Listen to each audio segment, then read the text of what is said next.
Okay, the purpose of this video is to show you the operation of the solar generator I have in the boot of my car. But before I do, I'd just like to show you the 2 kilowatt diesel heater I installed a few years ago. That's under one of the beds at the back of the caravan. That's the fuel tank there, and it's all controlled by this switch up here. Now these Chinese diesel heaters are excellent, and this one cost, oh god, around $450 plus extras. And I understand now, well, I've seen it on eBay, the same model for $167, which includes all fittings. That's the fuel tank, muffler, etc, etc, which was all extras for me, which is an incredible price. But I understand they are having a lot of trouble with them, but I haven't had any trouble with this one. It's been excellent.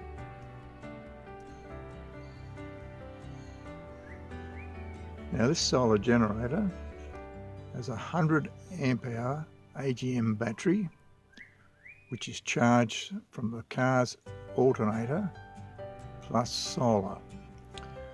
Now the solar comes in through this cable here, if you can see that, to the PWM 10 amp regulator there. That then goes through to this amp meter here, which tells me, if you can see it, the sun is a problem at the moment, I think we can see it, showing the amps in and the state of the charge of the battery. It also shows us the watt hours, but it's really the amps I'm interested in. Now that feeds down there and then feeds along to the battery connections which are there. This analog amp meter shows me what the draw is from the fridge, which is in the back seat. I'll show you in a moment. It's showing nothing at the moment because it's not on.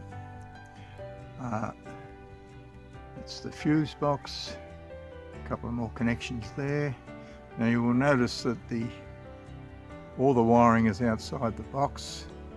I did this deliberately because of access, so if I have any problems like a blown fuse or a bad connection, I have access straight away to it. I don't have to go into the box fishing around to find the problem.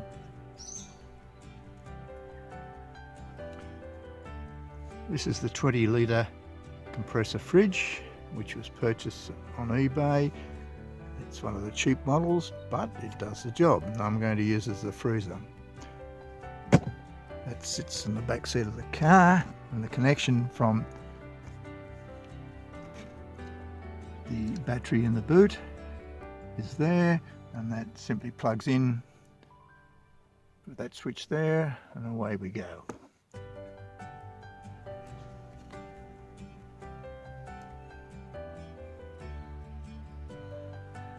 Now the generator is charged from 2 100-watt